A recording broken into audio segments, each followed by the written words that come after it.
Ladies and gentlemen, get ready, cause here we go. Straight out of Phoenix, this is Backpack Radio. Backpack Radio. Ladies and gentlemen, here we go.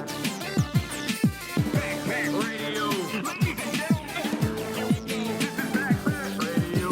Ladies and gentlemen, here we go. Ladies and gentlemen, Backpack Radio. Get ready, cause here we go.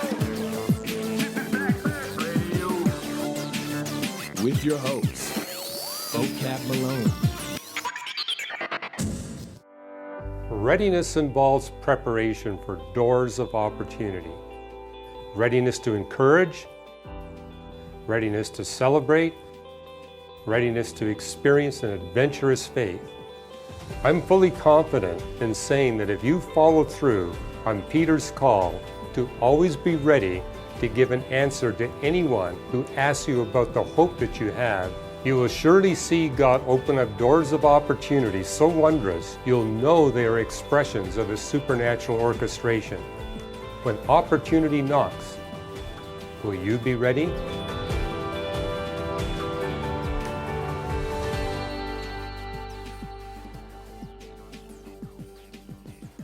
Backpack!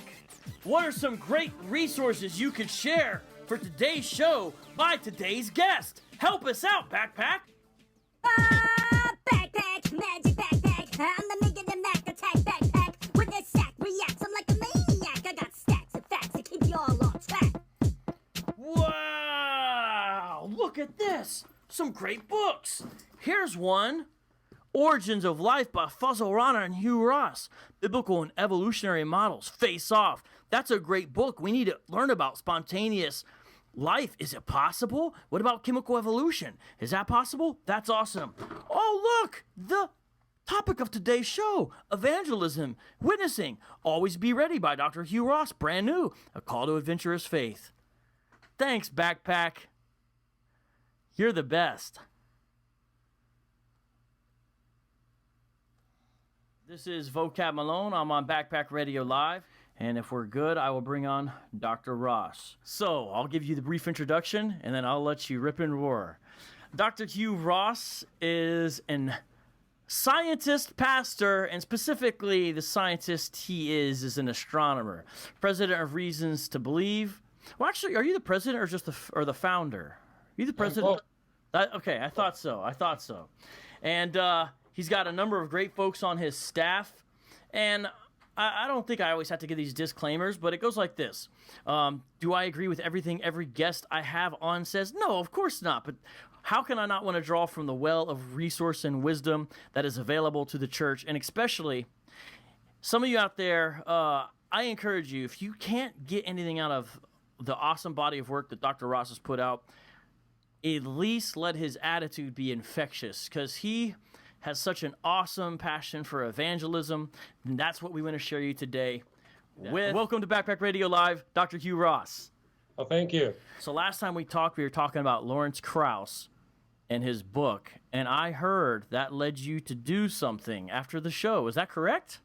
Yes, I wound up writing a 16-page review of the book and also included a lot of that material in the 4th edition of my book, The Creator and the Cosmos. So that 16-page thing is available for free at reasons.org, but you can also see all the citations in the Creator and the Cosmos, the new edition. Oh man, that's really, really cool to hear. I'm glad about that, and that was a fun interview. Well, on to different things. This book has taken you over 3 decades or so to write, and it's not like any of your other books. Tell everyone, what's the difference between this book and what you've done before? Well, it's a book I've been wanting to write for more than 30 years, but it's basically 1 Peter 3:15, an exhortation to all Christians.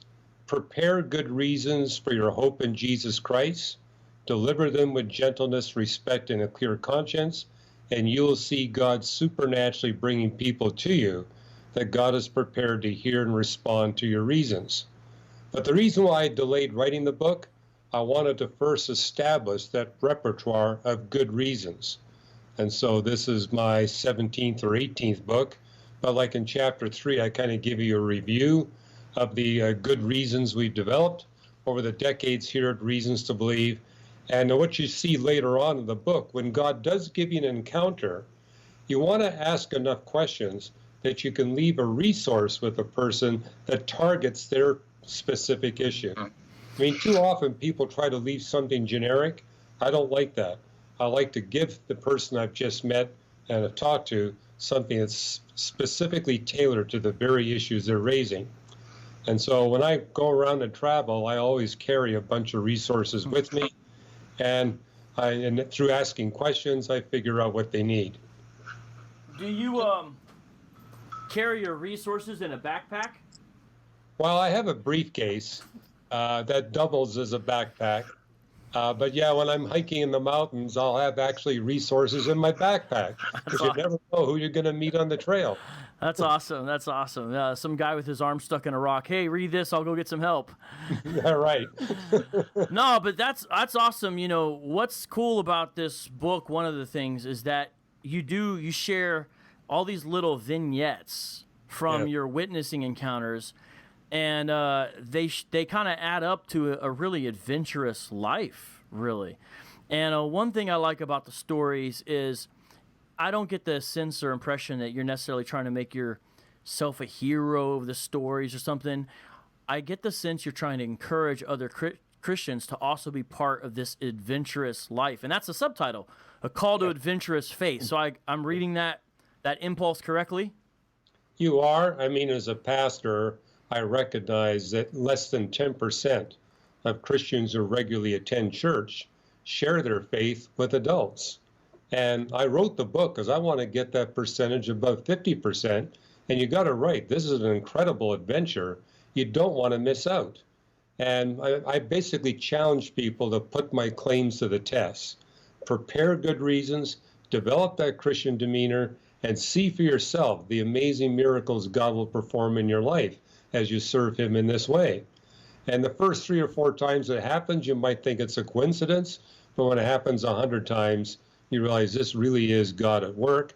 And as a pastor, I tell people, I think you as a Christian need to have these experiences on a regular basis to strengthen and encourage your faith. And so don't stay on the sidelines, get on the playing field. That's why you're here. So only about 10% of Christians share their faith. Man, that's worse than that means only 1 out of every 5, right? Well, yeah, right. No, I'm just kidding. In all seriousness, is this something you were able to do, Dr. Ross, because you're such a wild and crazy guy and you just kind of have that gift, you know, you're just that kind of guy and it works for you? Is that what it's about, or is there something else? Well, I explain in the book that nowhere in the Bible do you see a gift of evangelism. And it's because God has commanded all of us who are his followers to be involved in evangelism. And he makes it clear he's got better resources. He could send the angels if he wanted to, but he chooses to send us instead. And I think the passage that really impacted me was 2 Corinthians 4, that we humans are cracked, shattered jars. But God wants to have his glory shine through our defects and our weaknesses. And one of the chapters I point out, I'm probably the least candidate to be an evangelist. I don't have the personality of a salesperson. And moreover, I'm on the autistic spectrum. So I can't read people's body languages or emotions, at least not right away. And I tend to be very blunt in what I communicate, so sometimes I offend people. But it's like God's prepared to use my defects and weaknesses to get the message across. And so I tell people in the book, we all got defects. Let God's glory shine through your defects. Let him shine through your strengths as well, of course. But realize God wants to use you in spite of your weaknesses. And so let's be involved. And moreover, realize you're never alone. He's always with you. So for example, when I walk into a university auditorium filled with angry atheists, I know I'm not walking into that auditorium by myself. I got a partner with me, and that partner is going to do amazing things on my behalf. So I just kind of sit back and watch what happens. And a lot of the stories in the book is exactly that. I walk into a situation like that, and I just watch what God's Spirit's going to do. I'm just kind of there, just seeing what's happening. It's not me, it's him. I heard you tell a story about something like that in an interview where the professor was at first combative, but then changed his mind. Do you know the story I'm referring to? I'm trying not to give the story away. Yeah, it's in the book. It's where I spoke at a major university, and I was about 1 minute into my talk, and this professor stood up and started yelling and screaming at me. And I could tell he was angry, and I said, "Are you worried that when I get to the Q&A time, I'm going to ignore you, and I'm only going to take the softball questions?" And he let out a couple of expletives, but he said, "That's exactly what I'm worried about." And I said, "Well, tell you what, I'll stop my talk right now, and you give me the 2 top questions you want to pose." And so he did. And I answered his 2 questions. Then he turned around to the audience and said, "I got 2 requests. Number 1, I want every one of you in this auditorium. You all know who I am. You know, I'm an engineering professor. I'm an atheist. I go after Christians to speak on this campus all the time. But I want to tell all of you to pay rapt attention to what Dr. Ross is saying. I'm going to sit down. I'm going to be quiet. I'm not going to ask any questions during the Q&A time." But then he turned to me and says, "I got one other condition. I want a 2-hour private appointment with you after this is all over." And I said, "Fine." And I literally had that audience in the palm of my hand because of his exhortation. I mean, I really had their attention. And that 2-hour meeting, I described what happened in the book during that 2-hour meeting. It was utterly amazing. That's awesome. And you have lots of stories like that, and a lot of them involve these kind of turnarounds like that. You know, you get insulted, and I heard you say one of the funniest things you said, "You know, I have this weird thing where I'm insulted and I don't really notice it in the context of a debate or discussion, and then I get home and then I feel hurt about that insult a couple hours later." Well, that's what happens to those of us on the autistic spectrum. Is it's not that we don't have emotions, is that they're delayed. Mm-hmm. And so if I get insulted during a public debate, it takes me an hour or 2 to realize I've been insulted. And then the emotions hit. So that's typically when the debate is all over. And people think, "Wow, Hugh, you're really calm and steady." No, I'm just not able to read what's going on. So, Hugh, that sounds like perhaps the case of God using your weaknesses for that His glory. Did you happen to talk about that in the book? By the way, I know the answer to these questions. I just asked like that on purpose. I hope you understand I'm actually prepared. I know sort of. Okay, that's good. I just want everyone to know I do it on purpose. But in seriousness, that theme, that motif is beautifully woven. Could you please share some about that, Hugh? Well, that's exactly right. I mean, whatever weakness you got, God's going to use it. Whatever strength you got, God is going to use it. And he'll put you into the contact with the people that he has prepared for you. I mean, I make a point in the book, for example, that when I'm traveling on airplanes, about 50% of the conversations I have are with men and women who either have a doctorate in theology or a doctorate in science. Well, guess what? That population is much less than 1% of the total U.S. population, but it happens to me half the time. Well, God knows that I'm a pastor and I got a PhD in astronomy and I'm engaged in these topics. So that's the kind of people he brings to me. A friend of mine comes out of the Mormon faith, and when he's out talking to strangers, it's amazing how often he's talking to Mormons or ex-Mormons. I don't talk to those people very often, but he does all the time. So, I mean, to me, that's evidence that God is supernaturally engineering these encounters. That's awesome. Here's what I hope people get out of this interview and out of the book.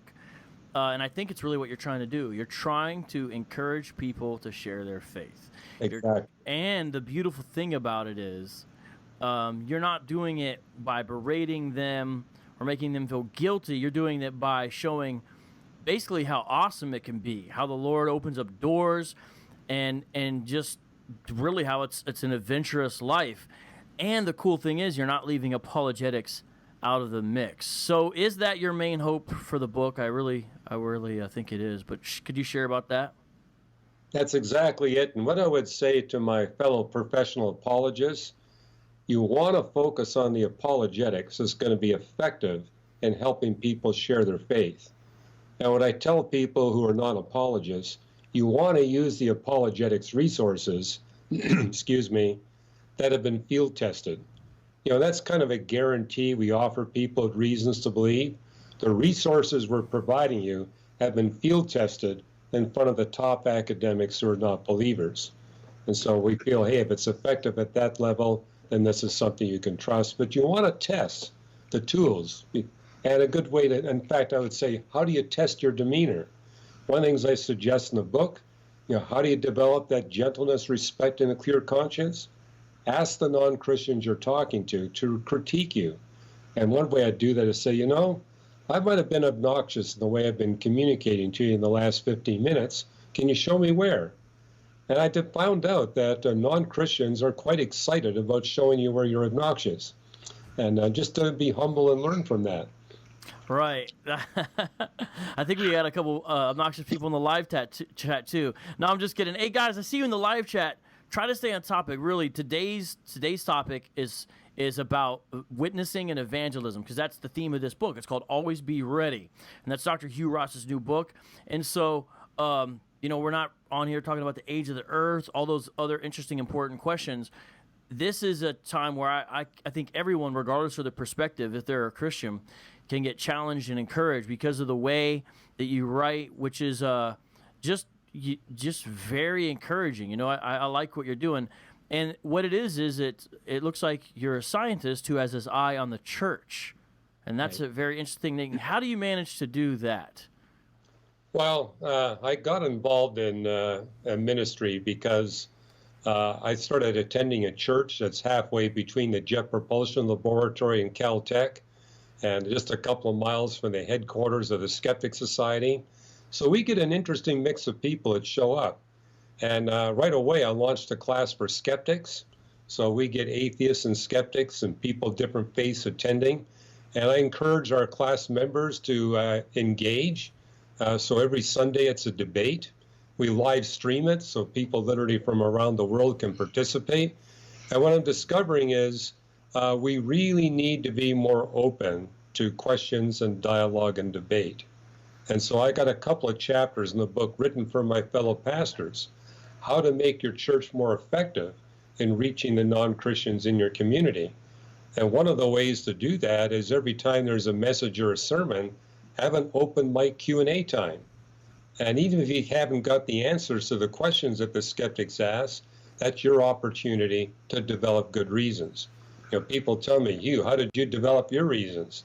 Well, by being challenged by non-Christians. Listen to them and say, wow, that's something I need to work on. So I wind up developing a tool for them.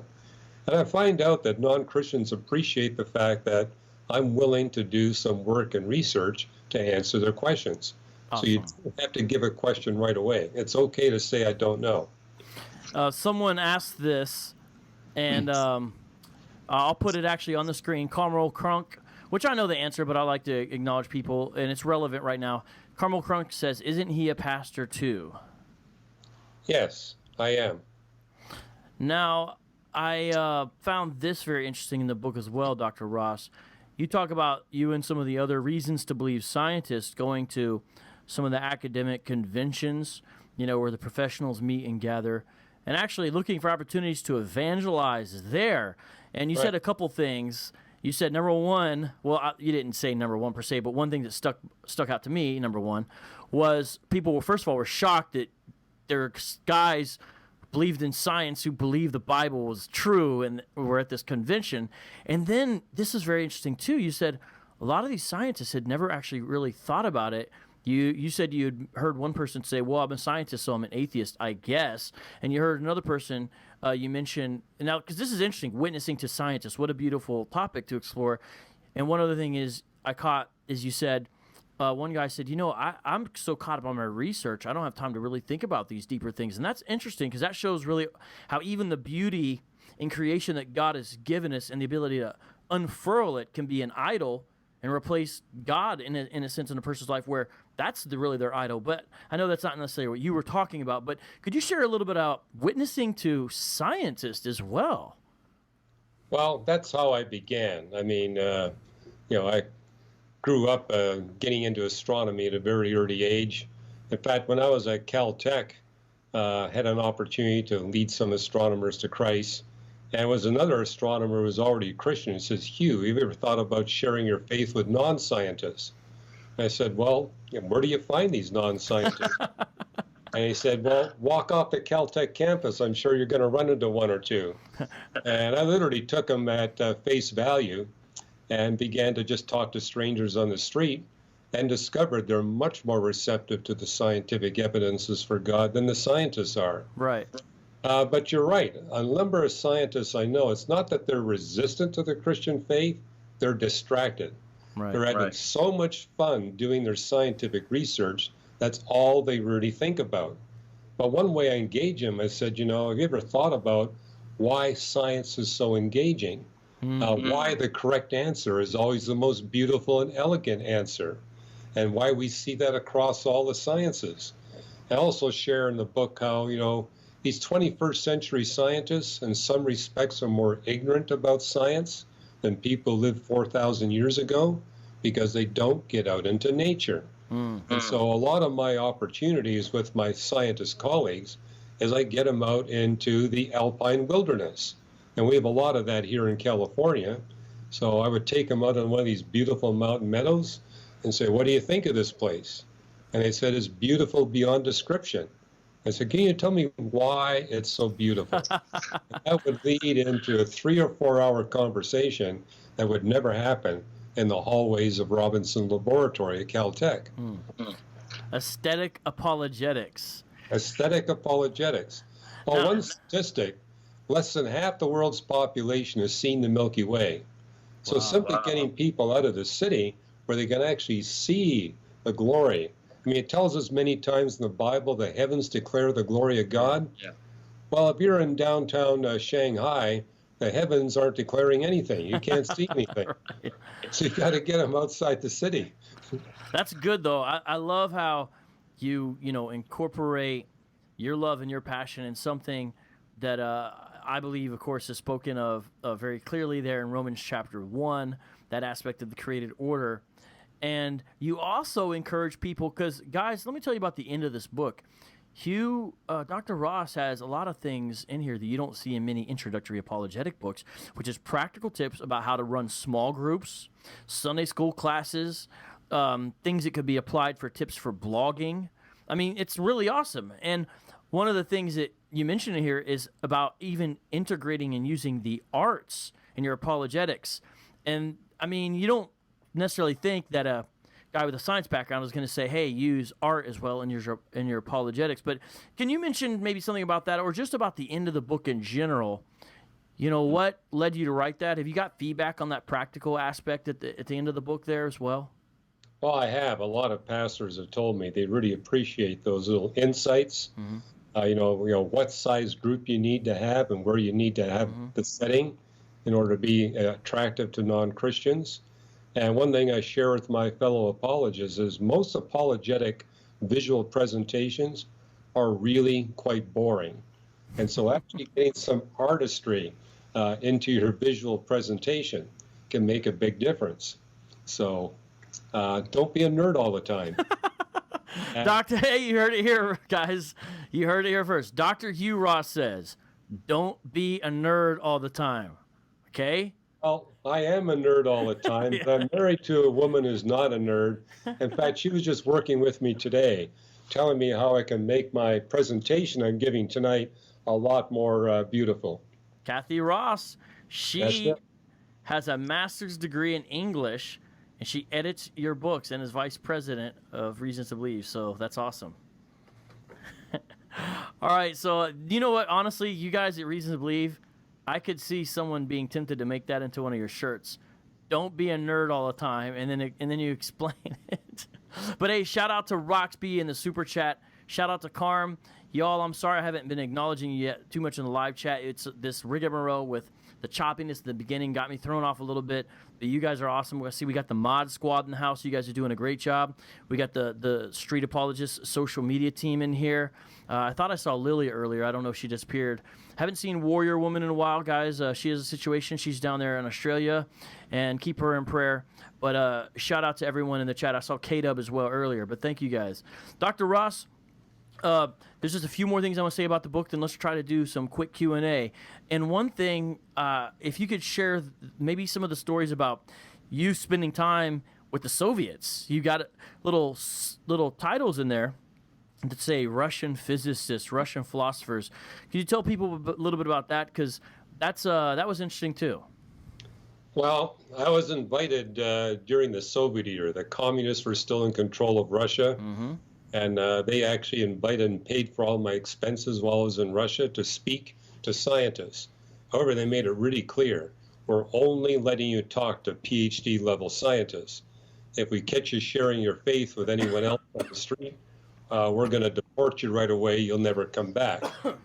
And but they scheduled me to address these auditoriums filled with scientists. And, I tell a story about how none of their professional translators wanted to translate for me. They were worried that they weren't up to the task. And this brash young man who was part of the Russian national basketball team, he came forward and volunteered.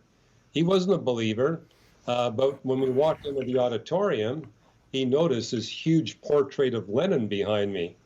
And so he would introduce me by saying, for 70 years, this has been our God. Now we're going to hear about the real God. That's a great introduction. Well, he was also helping me with the Q&A, and so he would translate the gospel presentations for me. And about the fourth day, I noticed he was very bleary-eyed, and I said, look, you're only in your early 20s. What happened? He said, well, I've been up all last night because my uncle brought all of our relatives over, and he insisted that I give your talk just word for word like you translated it. Oh, wow. And he said something else was weird. My uncle asked me to present the plan of salvation, and he became a Christian. And I said, well, what about you? And he said, no, not me. Uncle. Not me. I mean, that's that's awesome. So there's a Russian doppelganger of Hugh Ross out there who's a little bit taller because he could give your talk. No, that is awesome though to hear. And the thing is, guys, here's what I'm trying to do. The book is filled with stories like this. There's normal ones. There's elaborate ones. He talks a story about this was on an interview as well, where his wife wanted to go to the store and it was obscure the reason, and they ended up going, and God had an encounter for them there. And you even talk about how in your own life Christians have played a major role, and I think that was also to encourage people as well. The beginning of this book is actually, there's some tragedy in here. I never realized, to put it bluntly, how the problem of evil, impacted your family directly, the things that happened to your father, a lot of things. I'm just laying hints out there because I want people to get the book.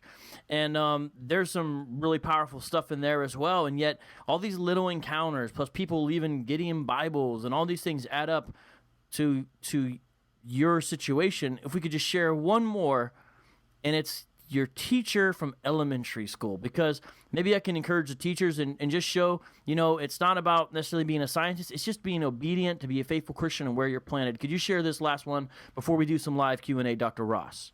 Sure. Well, when I was in grade 1, towards the end of the year, our parents moved us to a different part of Vancouver. So I had a different teacher in a different school for the last 6 weeks. And my grade 1 teacher recognized I was failing everything. And the reason why is because, being on the autistic spectrum, I couldn't hold a pencil to make numbers and letters. And I wasn't talking. I was literally failing every subject. But she could see the frustration on my face. So she talked to me and said, I want you to stay after school. She let all the other kids leave and said, I'm going to ask you questions about these books on my desk.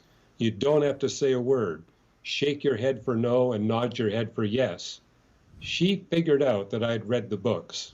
And so she told me, I'm going to talk to the principal and see if there's some way we can pass you into grade 2. She went to bat for me.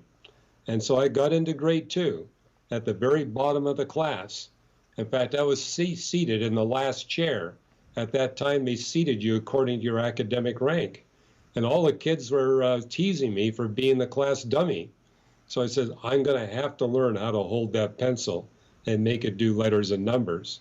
So I've literally practiced 2 or 3 hours a day trying to make letters and numbers. And I said, I don't care if I embarrass myself, I'm going to start talking. So I started talking. And every couple of weeks, I'd move up a few chairs. By the end of grade 2, I was in the first chair. I'll go forward to when I'm 34 years of age. I visit my parents in Vancouver, and they said, your grade 1 teacher wants to have tea with you. Can we set it up? And I said, sure. So my wife and I went over to her apartment, and she had a wall with newspaper clippings on me. She literally followed my career from age 6 forward. And I said, well, why did you do that? And he says, well, you're the only student I ever heard of who went from the bottom of the class to the top of the class in 1 year. So I decided, I said, I couldn't figure out. You were my puzzle student. And, but she also, I found out that she was a Christian. I had no idea. And she told me, I've been praying all these years that you would use your science for the glory of God. She did not know I was a pastor. She did not know I'd become a Christian. That I was leading people to Christ at Caltech. I got to share that all with her. We were all crying and hugging and praying. And, you know, she only had me for 6 weeks. But that 6 weeks turned my life around. That's awesome. That's awesome. We got some great comments. I'm going to throw them up here on the screen in relationship to that story. That really is awesome. So, guys, I encourage you again, grab this book. Get it off the Reasons to Believe website, which is simply just reasons.org, reasons.org. Or you can also grab it in the show link there. I have an Amazon affiliate link. Although what I'm going to have to do is, since we have this show be basically in 2 broadcasts, usually as soon as the show is done, everyone, by the way, while I'm talking, guys, this is time to get your questions ready because we're going to do a little live Q&A. I'm going to have to make this show unlisted for a second while I edit the 2 shows together. So this show will not be immediately available like most shows normally are. Apologize for that. And again, thank you, Dr. Hugh Ross, for his patience. All right, let's check it out. We have a few good questions. And hey, before we go there, people go to reasons.org/Ross. They will get a free chapter of this book. Oh, that's awesome. That's great to hear. Yeah. And, you know, I've done a decent amount of interviews with different apologetic ministries, and I can say that Reasons to Believe is always one of the most generous and professional. You know, like, you guys make sure people get copies of the books. You let people know when the books are out. You're easy to work with. Just I encourage you guys. It seems like you guys got sort of a good morale over there, and I appreciate that. All right, Dr. Ross. Stickman Sam says, in Ross's opinion, what is the best place to start when witnessing to an atheist? Well, ask them questions. No matter who I meet, I ask questions. Okay, what kind of atheist are you? Why are you an atheist? So I'm trying to get some feedback to see what their issues are. You know, have you had a bad experience in an engagement with a Christian? You know, maybe there's some hurt there. Or, you know, they'll often say, well, science disproves the Bible. I say, well, where do you think it does? Or, you know, what kind of evidence would you need to go from atheism to theism? So, you know, you want to engage them. You want to show that you care for them, that you're compassionate towards them. And so if you're ever in doubt, ask more questions. Excellent. That was a perfect, succinct answer. Thank you much. Next question. Well, this is more of a comment, but maybe you can comment on it. Andrew Graham says, Dr. Hugh Ross wins arguments by being silent. That has always grabbed me. What do they mean? What do you think they mean by that? Well, there's been a number of debates where I realized, you know, I just need to let my partner here keep on talking because he just keeps shooting himself in the foot. So the less I say, the better it's going to go for the model I'm trying to present. And also, it might set up some really good Q&A. Like whenever I do a debate, I want to make sure that the audience that's watching has an opportunity to engage us. That's excellent. Andrew Graham has another question. I'm not sure what he means by this, but I think I'll translate it a certain way because I know this relates to something in your book. He says, how do you react to people who are skeptically Christian? Maybe he means people who have strong doubts. You mentioned about doubt in your book. We didn't get to cover that, so now's your chance. Well, for example, I run an event on a regular basis called Skeptics Forum, where we invite skeptics to kind of put me on the spot and ask their challenging questions. But what I've learned is it takes us Christian skeptics to open the door for the non-Christian skeptics. The non-Christian skeptics will come and watch, and they just want to see how the engagement goes. And so skepticism is something I think the Bible encourages. Put everything to the test. 1 Thessalonians 5:21, hold on to that which is good. And so whenever I do an event like that, I encourage the believers, you need to be part of this too. If there's something that you think needs to be challenged, I want you to come up and challenge it. And it's okay if we have differences and divisions. I mean, Christianity fosters best in a free market competition of ideas. So let's have a go at it. So I really appreciate the Christian skeptics. I mean, I appreciate the fact there's lots of people in the Christian community that disagree with me. The point is, we need to disagree in a charitable way. And that's something I put in the book. Non-Christians are watching how we Christians disagree with one another. And if they can see that we're disagreeing in a charitable way, where we're showing love for one another, they're going to want to get involved. But if they see us being vicious towards one another, it's like, we're not touching those Christians with a 10-foot pole. So the way we divide and disagree is critical. We can show our love as Christians, as we are supposed to do as disciples of Christ, even in the way we disagree. Sentinel Apologetic says, say hi to Hugh from me. It's Rob Rowe. Rob, well, great to talk to you. Thanks. So we got that. And then, he mentions that he knows you. Yes, he does. And Alex Dunlop says, I don't know if you guys know this guy. No, both of us do. I don't know him.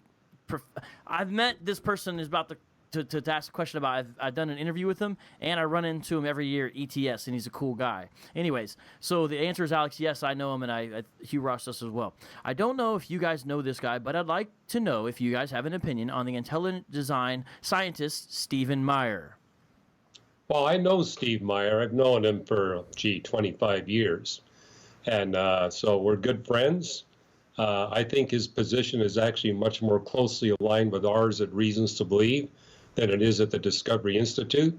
But he's got a job there to run that Discovery Institute. And, he tells me, look, we have a much broader spectrum of positions at the Discovery Institute than you do at Reasons to Believe. In fact, if people want to see a good engagement, both Steve and I participated in a book put out by Zondervan called 4 Views on Creation, Evolution, and Intelligent Design. 4 authors. Steve's one of the authors. I'm the other author. And I think we had a good time in that book because I knew that Steve had some things to say that he felt he might not be free to say as the president of, Discovery Institute. But I said, Steve, just tell us where you stand on these issues. And he responded and did. And I thought that was helpful.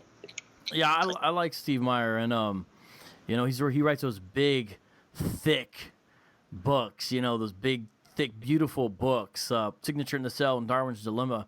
There's a lot to those. And he's a great interview as well. William Price has an awesome question, similar to one we had before, but not identical. What's Dr. Ross's advice on witnessing to a skeptic who is content with their atheism, especially when they do not doubt their atheism?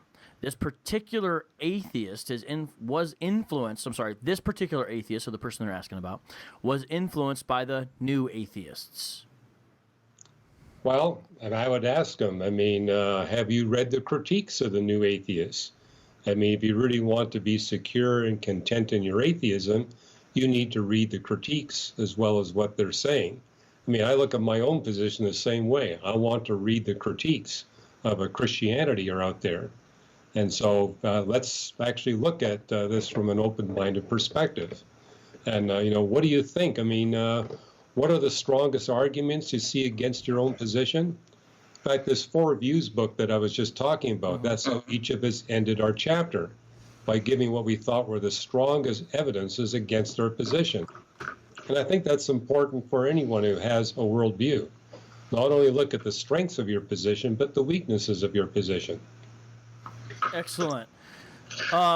Someone says something that's not a question, but let's turn this into a question because this is interesting. Sentinel Apologetics again says, get Hugh Ross to team up with Christian Prince to debunk Quranic science. Well, that's not a question, but I do have a question out of that.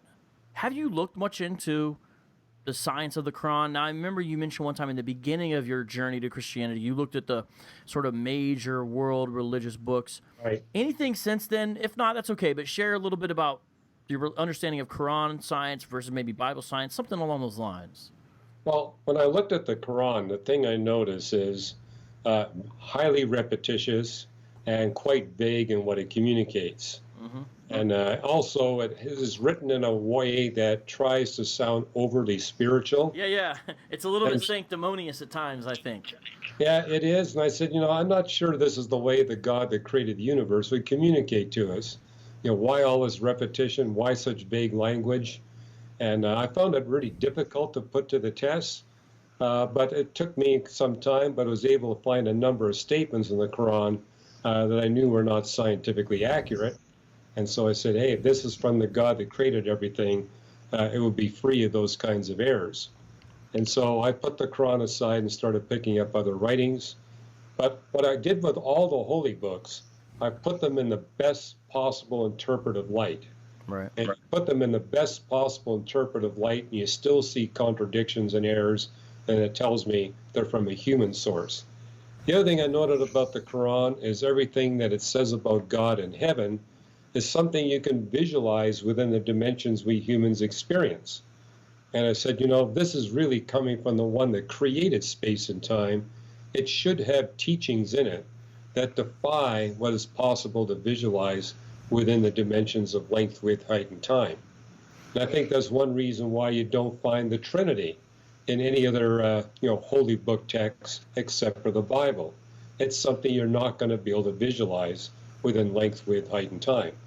Or the simultaneity of human free will and divine predestination. Kind of what I see in the Quran is they accept the predestination part, but not the human free will part. All right. Now we're getting. How much? What do you think, guys? Today's show is going to be a little shorter than other shows, okay? And so we got to close it down really no later than the next 10 minutes.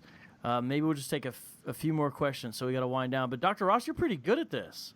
I could see. Do you guys? Now I listen to some of the podcasts. A Reason to Believe. You guys have multiple podcasts, and I also see some of the videos you guys have put out. Congratulations, you guys recently on YouTube hit 10,000 subscribers. Now you're at 12,000 or so. And I met some of the Reasons to Believe people at ETS as well. Always have a great booth and table there. Anyways, saying all that, you should consider sometimes doing some live stream where people can just ask you guys questions. Have you guys done stuff like that before? Well, my colleague, our biochemist, Fazal Rana, he does, live Facebook Live all the time. Really? Once or twice a week. So he does that a lot. Maybe I should get him on, and we should just do a program that's all just live Q&A with Fazal Rana. That could be awesome. Well, I love doing that too. In fact, the number of events I do where I tell the audience, I got a 4-minute message and 2 hours of Q&A. All right. They love it. All right. Okay, now here's an interesting question from 1414001. I love this person, but I hate their name because your name is all numbers and you make it very hard on us. But you got a great question. How do you deal with atheists who say we just can't know anything about the origin of the universe or about anything else because I've been debating with an atheist who says that we really can't know? Well, everything we measure about the universe tells us it has a beginning. The atheist is right. We don't know 100% about everything about the history of the universe. We can get pretty close. We got good data all the way back to 100 billionth of a trillionth of a trillionth of a second after the cosmic creation event. That's how close we can get to the very beginning. And everything we measure tells us there's a space-time beginning to the universe. But are we ever going to know everything about the universe? No. Just like I don't know everything about my wife. I'm still trying to figure out a lot of things about her.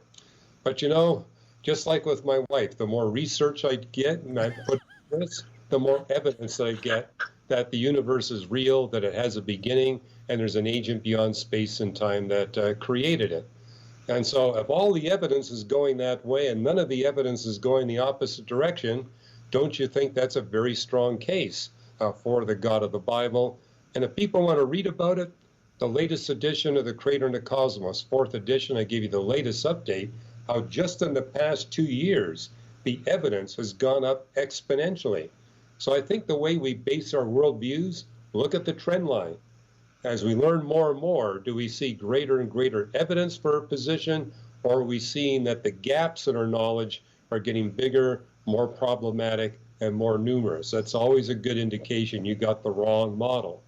I think one of the best examples of that is the book you held up earlier, Origins of Life.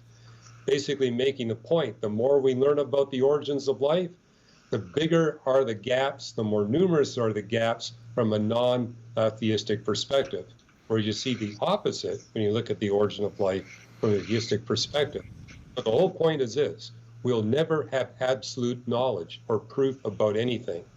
Because we're constrained to the space-time dimensions, we're limited to practical proof. And so an atheist tells me, I can't believe until I got absolute proof. And I said, I guess, well, you're never going to get married. You're never going to open up a bank account. Right. Guess, I lack absolute proof my wife exists. But I got a lot of experimental and observational evidence that she really does exist. Does your wife listen to your interviews? Yeah, she does. So she hears you say stuff like this? She hears me say stuff like this. So. All right, well, maybe she also heard. You know, Kathy, every day I get more evidence that you really do exist. This is great to hear. Sounds like your guys' marriage is really getting stronger. Yeah, we have fun. Different levels of incompatibility, so we never get bored. That's great. Well, you know, there are still some good questions coming in. However, we can't do this all day, guys. Now, here's what I want you guys to tell me in the live chat. Let's take a little vote.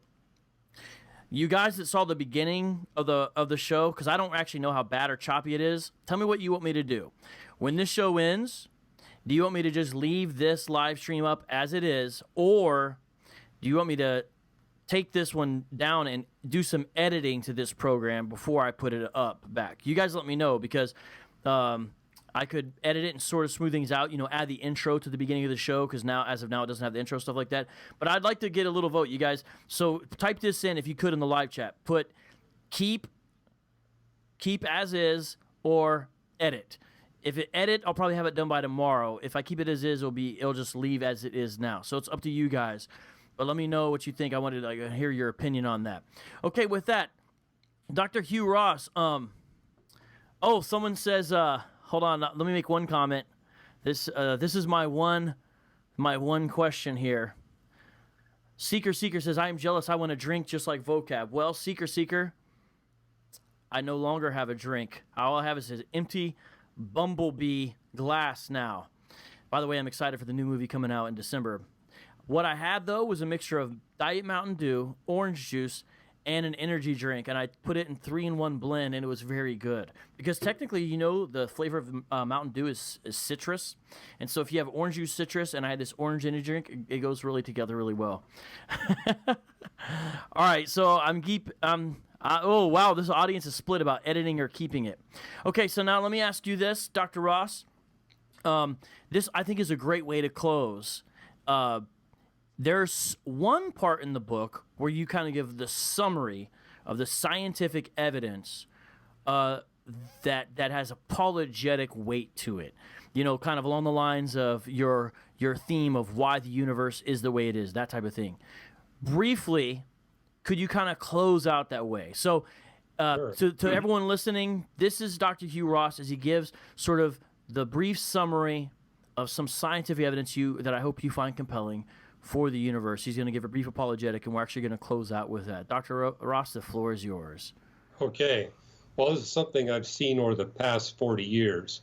What scientific evidences have been most effective in bringing educated atheists to faith in Jesus Christ?